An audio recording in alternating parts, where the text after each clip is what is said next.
அப்ஸ்டாக்ல account open பண்ணா மட்டும் போதும். ஆன்லைன் ஃப்ரீ செமினார் மூலமா எப்படி பண்றதுன்னு அவங்களே சொல்லி தருவாங்க. ஆப்ஷன் ட்ரேடிங், இன்ட்ராடே, கமாடிட்டில எவ்வளவு டர்ன் ஓவர் பண்ணாலும் brokerage வெறும் 20 rupees மட்டும் தான். அது மட்டும் இல்லாம எந்த ஒரு பேப்பர் ஒர்க்கும் இல்லாம 5 lakhs வரைக்கும் பர்சனல் லோன் வாங்கிக்கலாம். இந்த ஒட்டுமொத்த ஆஃபரும் டிஸ்கிரிப்ஷன்ல இருக்க அப்ஸ்டாக் லிங்க் மூலமா அக்கௌண்ட் ஓபன் பண்றவங்களுக்கு மட்டும்தான். Hi friends, welcome to daily life Tamil.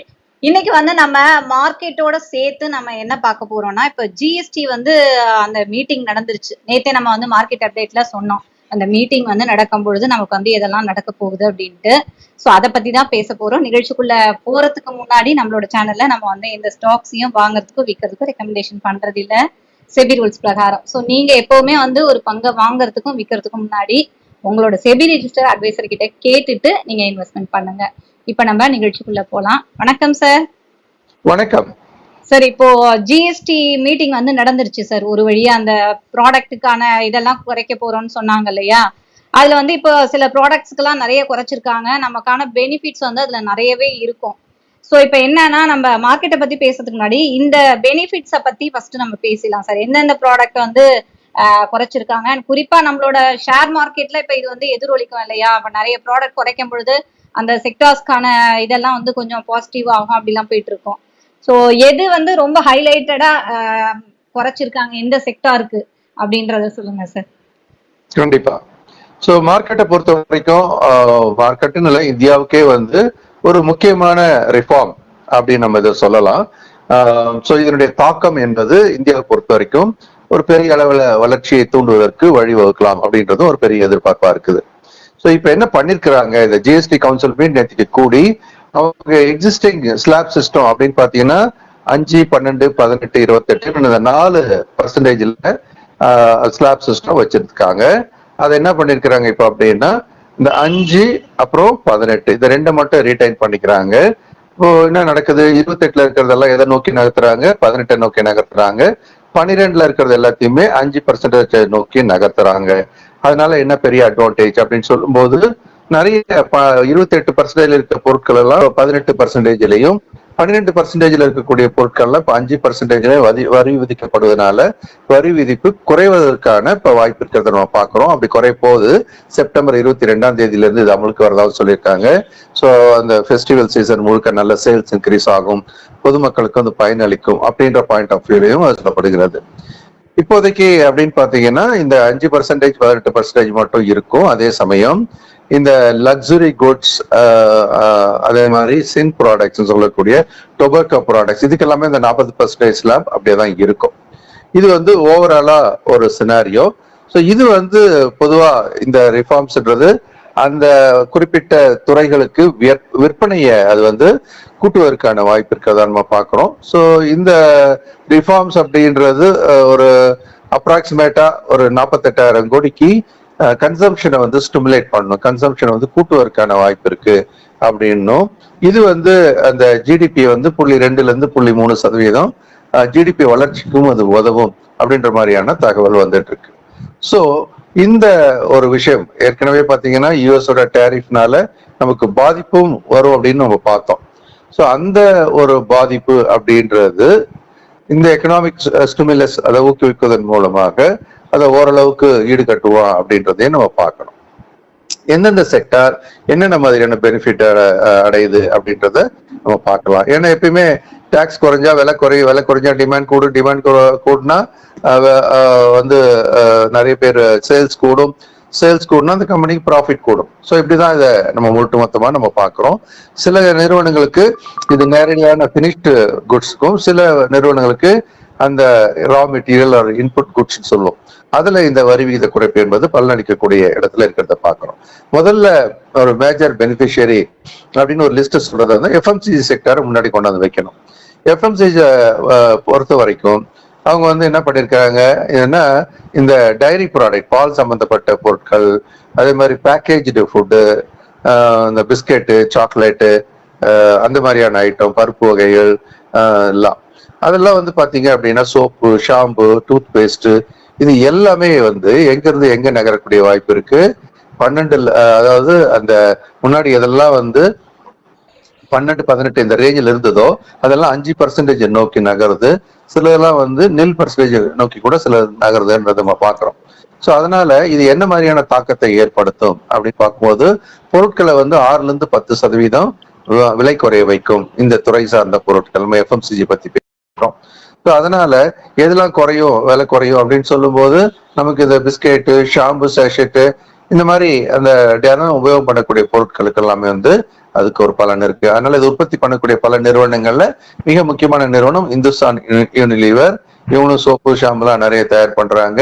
Britannia பிஸ்கெட்லாம் தயார் பண்றாங்க. ஸோ இவங்களுக்கெல்லாம் வந்து அது அட்லீஸ்ட் அந்த ஒரு லாபத்தை 2-4% கூட்டுவதற்கான வாய்ப்பு இருக்கிறதா எதிர்பார்க்கப்படுகிறது.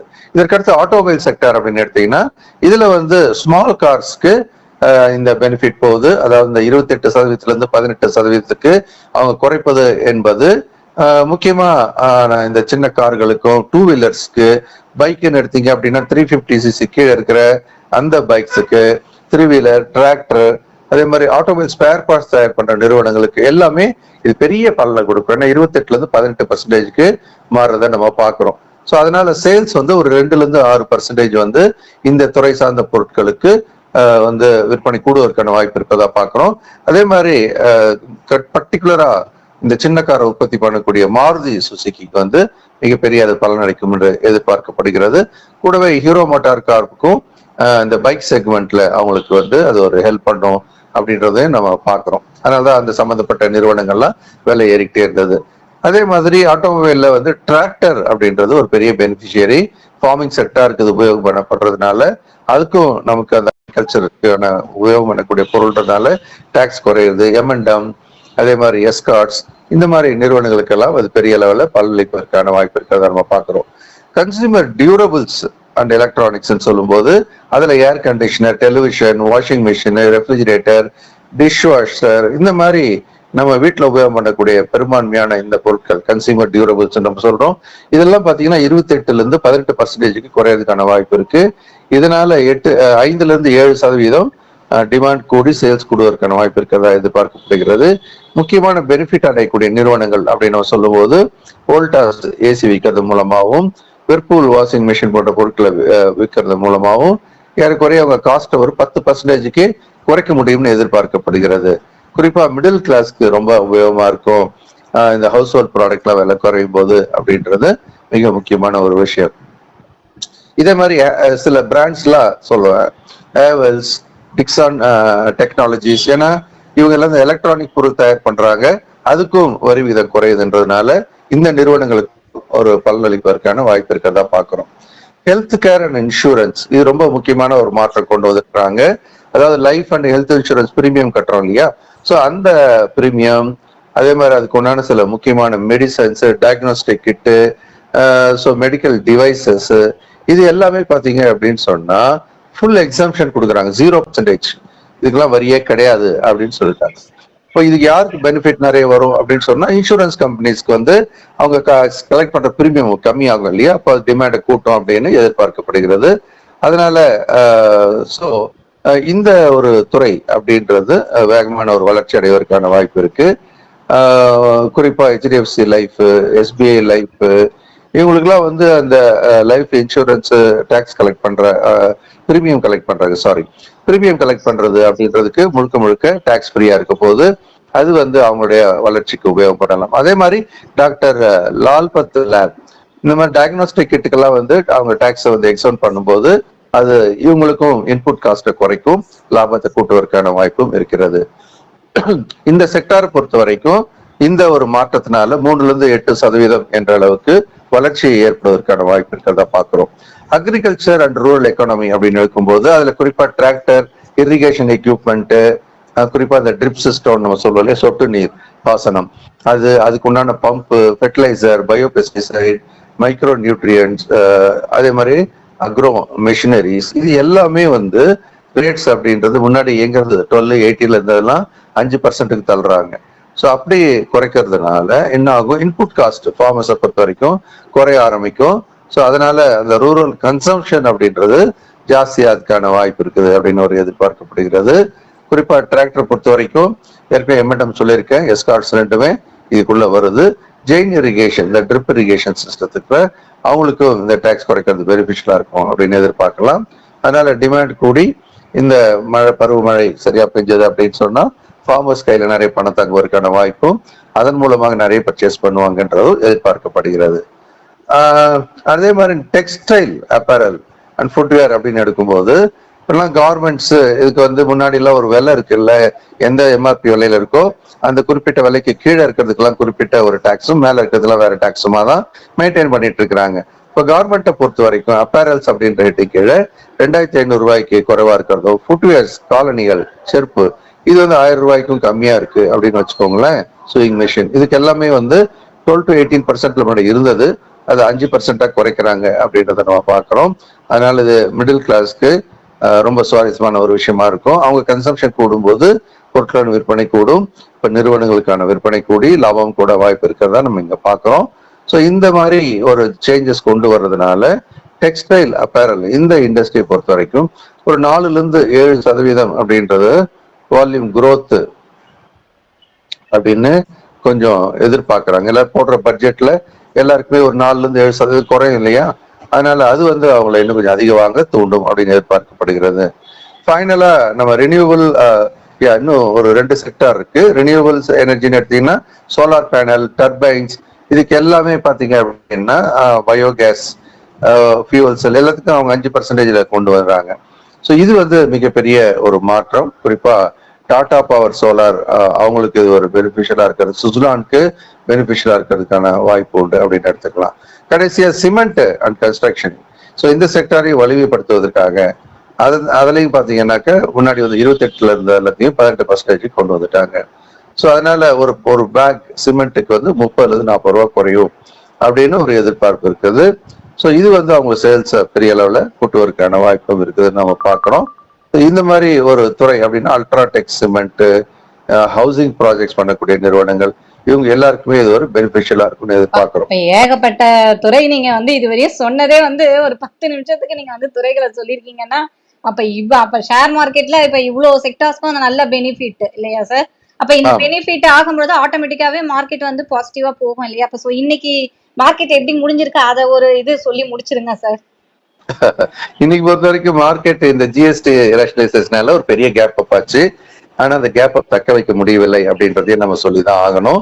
ஏன்னா ஒரு ஸ்ட்ராங் கேப் அப் அப்படின்னு சொல்லும் போது இந்த இதுக்கான பெனிஃபிட் எல்லாம் என்ஜாய் பண்ணுவாங்கன்ட்டு, ஆனா இந்த ஏற்றத்தை எதிர்பார்த்து எல்லாருமே என்ன பண்ணாங்க, ப்ராஃபிட் புக்கிங்கும் சைமல்டேனியஸா நடந்துச்சு அப்படின்றத ஞாபகம் வச்சுக்கணும். ஏறக்குறைய நிப்டி எடுத்துக்கிட்டீங்க அப்படின்னு சொன்னா அதனுடைய அந்த ஒரு ஏற்றம் அப்படின்னு பார்க்கும்போது மிகப்பெரிய ஒரு ஏற்றத்தை கொடுத்தது என்னவோ உண்மைதான். ஆனா இன்னைக்கு காலையில அந்த ஏற்றம் அப்படின்றது வந்து ஒரு உச்சம் கிட்டத்தட்ட பாத்தீங்க அப்படின்னா 24,945 அது கிட்ட 24,980 வரைக்கும் கூட போச்சு. கிட்டத்தட்ட நீங்க 25,000 வச்சுக்கோங்களேன். ஆனா அது வரைக்கும் போன இந்த நிப்டி அதன் பிறகு என்ன ஆயிடுச்சு, கீழே இறங்கி க்ளோசிங்னு வரும்போது அது ரொம்ப இறங்கி 24,734 வந்துட்டு கிட்டத்தட்ட அந்த உச்சத்துல இருந்து எடுத்து பாத்தீங்கன்னா 980 இருந்து 880, 780 பிறகு அப்படின்னு பாத்தீங்கன்னா இப்ப க்ளோஸ் ஆனது 734ல கிட்டத்தட்ட 250 புள்ளி வந்து உச்சத்துல இருந்து குறைஞ்சிருச்சு. ஆனா நேத்துல இருந்து ஒப்பிட்டு பார்க்கும்போது ஒரு 19 புள்ளி ஏறி முடிஞ்சிருக்கிறது நம்ம பார்க்கணும், 24,734 அப்படின்ட்டு. அதனால இதுக்கான பலன் அப்படின்றத மக்கள் வந்து ஷார்ட் டேர்ம்ல என்ஜாய் பண்றதுக்காக அந்த உயரத்தை பயன்படுத்தி ப்ராஃபிட்டை புக் பண்ணி வெளியில வந்துட்டாங்க. அதனால நான் ஏற்கனவே நம்மளுடைய போன வீடியோலாம் சொல்லிட்டு இருந்தோம், நிப்டி வந்து 24,950 இருந்து 25,000 ஏரியாவில் தடுக்கப்படுவதற்கான வாய்ப்பு இருக்குன்னு சொன்னோம். இன்னைக்கு அங்க போய் தடுக்கப்பட்டது 24. அந்த 25,000 வச்சுக்கிட்டீங்கன்னா கூட கிட்டத்தட்ட 250 புள்ளிகள் அந்த உச்சத்துல இருந்து கீழ் நோக்கி விழுந்திருக்கிறத நம்ம பாக்குறோம். ஸோ இதுக்கு அடுத்து இதை ஒப்பிட்டு பார்க்கும்போது முக்கியமான செக்டார்ஸோட நிலைமை என்ன அப்படின்னு பாத்தீங்கன்னா பேங்கிங் செக்டாரும் இன்னைக்கு அதே மாதிரி ஒரு கேப் அப் ஆகி இறங்கி முடிஞ்சதை பாக்குறோம். நேற்று எங்க முடிஞ்சதோ அங்கதான் வந்து முடிஞ்சிருக்கு. ஆனாலும் பேங்கிங் செக்டார்ல ஒரு வீக்னஸ் இருக்கிறது நம்ம பாக்குறோம். அடுத்து அப்படின்னு பாத்தீங்கன்னா ஆட்டோமொபைல் செக்டார் தான் மேஜர் பெனிஃபிஷியரி இதுல. அதனால சரசரன்னு மேல ஓப்பன் ஆச்சு. ஓப்பன் ஆனாலும் கூட அது திரும்ப மார்க்கெட் இறங்கின மாதிரியே கூடவே இறங்கி ப்ராஃபிட் புக்கிங்ல இறங்கி முடிஞ்சிருக்கு. ஆனா நேத்திய விலையை விட கொஞ்சம் கூடி முடிஞ்சிருக்குன்றது ஒரு ஆறுதலான ஒரு விஷயமா எடுத்துக்கலாம். அடுத்து பெனிஃபிட் ஆன ஒரு செக்டார் எஃப்எம்சிஜி, அது பாத்தீங்கன்னா பெரிய கேப் அப் இன்னைக்கு. ஆனா அந்த கேப் அப் முழுவதுமாக இழந்து நேத்தியோட முடிவு விலைக்கு சற்றே மேல முடிஞ்சிருக்கிறத நம்ம எடுத்துக்கிறோம். பட் இருந்தாலும் இப்போ செல்லிங் ப்ரெஷர் வந்தது, அந்த பர்டிகுலர் ஏரியாவை மீண்டும் தாண்டுவது சிரமம் அப்படின்றத நம்ம நினைவுல வச்சுக்கணும். ஸோ ஃபார்மாவை பொறுத்த வரைக்கும் இன்னைக்கு அதே மாதிரி ஒரு கேப் அப் ஆச்சு, மார்க்கெட் ஏறின மாதிரியே திரும்ப மார்க்கெட் இறங்கும் போது நேற்று முடிவுகளை விட இறங்கி குறைஞ்சு முடிஞ்சிருக்கிறத நம்ம பாக்குறோம். மீண்டும் ட்ரம்ப் பேச ஆரம்பிச்சிட்டு ப்ராடக்ட்ஸை பத்தி, அதுக்கான டேரிஃப் பத்தி பேசிட்டு இருக்கிறாரு. அதனால அது ஏறும் போதெல்லாம் செல்லிங் ப்ரெஷர் வருதே நம்ம பாக்குறோம். அடுத்து ஐடி துறை எடுத்துக்கிட்டீங்கன்னா இன்னைக்கு பெரிய அளவுல இறக்கத்தை சந்திச்சிருக்குது. மெட்டல் அப்படின்னு பாத்தீங்கன்னாலும் ஒரு இறக்கத்தை சந்திச்சிருக்கிறது. ஓவராலா ஸ்மால் கேப், மிட் கேப் இது எல்லாமே இறங்கிதான் முடிஞ்சிருக்கிறத நம்ம பாக்குறோம். ஆக ஓவரால் மார்க்கெட் அப்படின்றது இன்னைக்கு பெரிய அளவுல கேப்ல தூங்கினாலும் முடியும் போது அந்த ஏற்றம் முழுவதும் இழந்து முடிஞ்சிருக்கு. நிப்டியை பொறுத்த வரைக்கும் இப்ப சப்போர்ட் லெவல், இமீடியட் சப்போர்ட் 24,640, முக்கியமான சப்போர்ட் 24,400.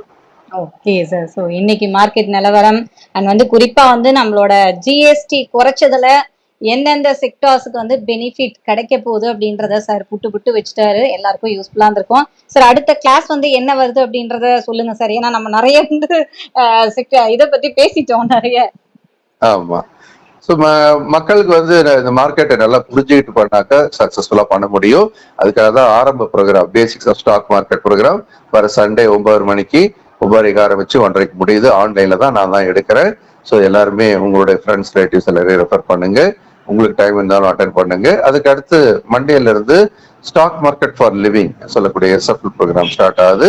இது இன்ஸ்டிடியூஷன்ஸ் எப்படி பிஹேவ் பண்றாங்க அப்படின்றத ஸ்டடி பண்றதுக்கான ஒரு பயிற்சி. இது படிக்கிறது மூலமா நீங்க ஒரு லைஃப் டைம் ஸ்கில்ல ஏர்ன் பண்ணி அதன் மூலமா உங்களுடைய பொருளாதாரத்தை உயர்த்த முடியும். இன்வெஸ்டரா, ஸ்விங் ட்ரேடரா, டே ட்ரேடரா. இது மண்டே டு ஃப்ரைடே 10 இருந்து 12 மணிக்கு 4 வார காலம், 1 மாதத்தான பயிற்சி. Okay sir. ஸோ இந்த கிளாஸ் டீடைல் உங்களுக்கு தெரியணும் அப்படின்னா ஸ்க்ரீன்ல இருக்க நம்பருக்கு கால் பண்ணுங்க, இல்லைன்னா வாட்ஸ்அப் பண்ணா கூட உங்களுக்கு வந்து டீடைல்ஸ் கொடுப்பாங்க. அண்ட் குறிப்பா நம்ம வியூவர்ஸ்க்குலாம் நிறைய ஆஃபர்ஸ் இருக்கு, அதனால மிஸ் பண்ணாம ஜாயின் பண்ணுங்க. Thank you sir. நன்றி, வணக்கம். ஓகே ஃப்ரெண்ட்ஸ், மறுபடியும் அடுத்த வீடியோல பார்க்கலாம். அப்ஸ்டாக்ல அக்கௌண்ட் ஓபன் பண்ணா மட்டும் போதும். ஆன்லைன் ஃப்ரீ செமினார் மூலமா எப்படி பண்றதுன்னு அவங்களே சொல்லி தருவாங்க. ஆப்ஷன் ட்ரேடிங், இன்ட்ராடே, கமாடிட்டில எவ்வளவு டர்ன் ஓவர் பண்ணாலும் ப்ரோக்கரேஜ் வெறும் 20 rupees மட்டும்தான். அது மட்டும் இல்லாம எந்த ஒரு பேப்பர் ஒர்க்கும் இல்லாம 5 lakhs வரைக்கும் பர்சனல் லோன் வாங்கிக்கலாம். இந்த ஒட்டுமொத்த ஆஃபரும் டிஸ்கிரிப்ஷன்ல இருக்க அப்ஸ்டாக் லிங்க் மூலமா அக்கௌண்ட் ஓபன் பண்றவங்களுக்கு மட்டும்தான்.